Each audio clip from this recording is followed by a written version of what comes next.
what's up? This is Trisha. I'm super fun, super bubbly, have many talents, but one hidden talent. I'm a rapper. Trisha Paytas' never-ending quest for attention continues to become more and more pathetic as time goes on. Their list of controversies are almost too many to be named.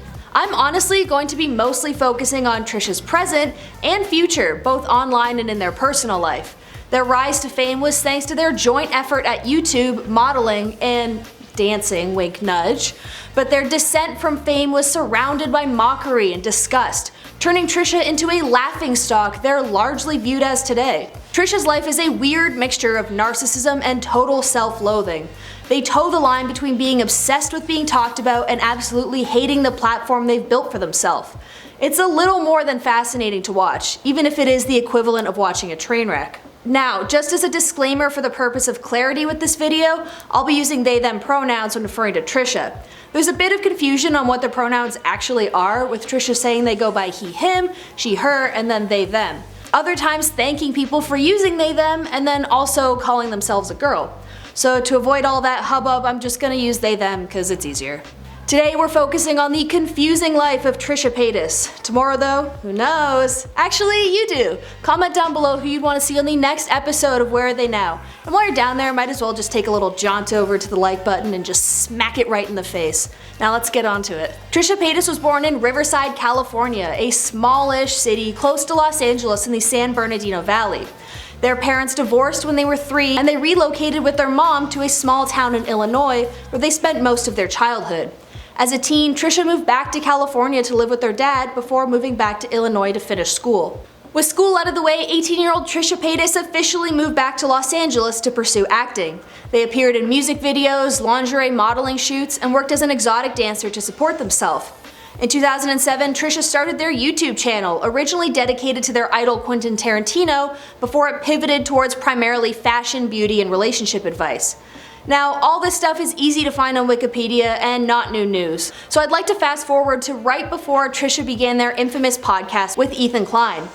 Throughout the years in between, their audience grew. They were involved in a few controversies, but were largely left unscathed because they were pretty much always just written off as a bimbo who didn't know any better. It all started when Ethan, on his personal podcast, talked about how heavily edited Trisha's social media posts were, and that their actual face didn't really look at all like the person they pretended to be online. Trisha, who thrives off of controversy and the attention it gives them, claimed that Ethan was bullying them and was a harmful influence on young girls. The argument doesn't make any sense if you rub two brain cells together for a little bit, but nevertheless, Ethan invited them onto his podcast and eventually Frenemies was born. Frenemies was a massively successful podcast starring Ethan and Trisha, two extremely opposite people who became kind of pseudo friends as they talk about topical drama. The podcast was insanely successful and basically drove both Ethan and Trisha's careers for the time it was in production. Despite its massive success, Trisha's toxic nature rears its ugly head when they get into an argument with Ethan over creative contribution and pay. Ethan takes 5% more of the revenue made by the podcast than Trisha, and 100% of the profit made from the highlight episodes goes to the production and crew. Ethan argued that Trisha, quote, just shows up and we do all the work. This all happened in mid-2021, and as of January 2022, the two frenemies still seem to just be enemies. Trisha's popularity largely comes from either creating controversy that makes people talk about them, or riding the coattails of someone more famous than them, so really who didn't see this coming. Every other week they claim to have different mental illnesses, and they use that to hide behind their actions. While I'm not refuting the presence of mental illness, clearly I am calling out the consistent use of it as a reason and excuse for their actions. You can't just be a bad person and then go, oopsie, it's not actually my fault because I have anxiety. That's not how the world works. I'm getting a little sidetracked because either way it resulted in the cease of production of Frenemies, which ended a whole era for Trisha. It was a very interesting moment in time, one I was personally part of. People would watch and listen to this podcast, and despite knowing the stuff Trisha has done, we related to them because they were very far from perfect, and oftentimes they were the victim of circumstance. Trisha grew up in an unstable home. They were a victim of non-consensual inappropriate actions. They were constantly at an extremely young age, and so of course no one would come out of that unscathed. Fans saw the accumulated trauma in Trisha, and despite them being extremely blunt, their genuine want to be a better person and to grow into stability was very vulnerable and had a lot of fans, myself included, rooting for them. Once Frenemies was officially over though, Trisha still had to find a way to make money. They continue to post provocative content to their OnlyFans, which is a major source of their current income. They also post to their YouTube channels, but that doesn't receive many views by comparison to Frenemies. Where the podcast had constantly garnered many millions of views, Trisha's videos are lucky to reach 200,000 with each upload. It's still a lot, but not nearly the same amount of success they once had. These days, it almost seems like Trisha is doing more of the same, but now they've branched out to TikTok. While Trisha has been in the spotlight for pretty much their whole adult life, they've never really had a young audience like most influencers have. Their YouTube videos are age restricted and a lot of their content revolves around adult themes.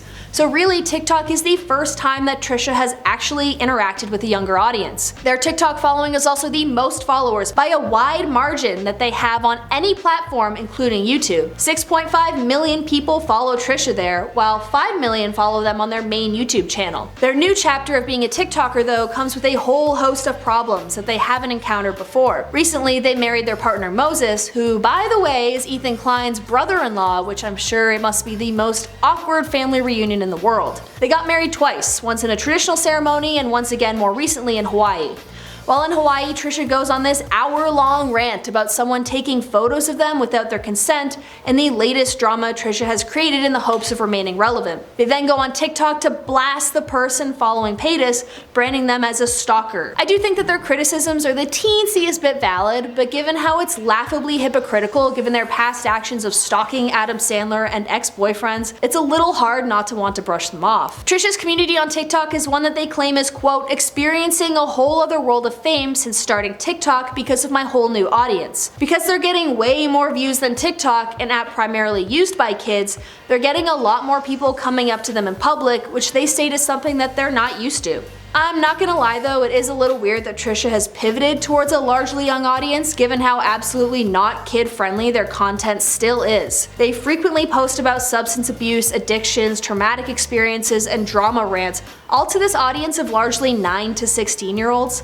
So it is a little weird that the stalker thing is all that Trisha is speaking about, especially considering their recent accusations of hate towards the Jewish community, a community that their own husband belongs to. The near constant religious and cultural appropriation seems less important to them than a tween sneaking a photo of them at a resort in Hawaii. The incidents in question were when Trisha specifically identified as Jewish, despite not knowing anything about Judaism and pretending that they were fully immersed in Jewish culture, despite their only real exposure to the religion being their husband. We can all point out a rather recent incident of ignorance toward the religion in a comment that was aimed at none other than Trisha's brother-in-law, Ethan Klein. In a text sent during the pay/creative influence argument that ended Frenemies, Trisha offensively relied on Jewish stereotypes to call out Ethan for being cheap in regards to his financial decisions. When Paytas posted a video defending themselves, stating it's cultural appreciation and not appropriation that they're engaging in, commenters were quick to call the influencer out.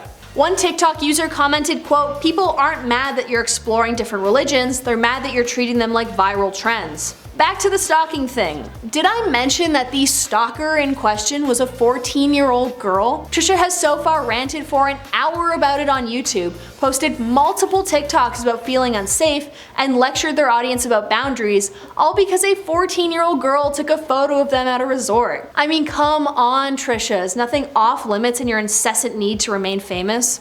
Either way, it's likely that by the time this video comes out, there will be 10 new dramas under the influencer's belt, so it's probably already outdated. I want to think that eventually people will just stop listening to them, but I also know how much people love to watch drama, so who really knows? Maybe their career can only be elevated from here. Please don't forget to subscribe to this channel, it really means a lot, and comment down below what your favorite Trisha moment is. Thank you so much for watching this episode of Where Are They Now? I was your host Sierra, see you next time.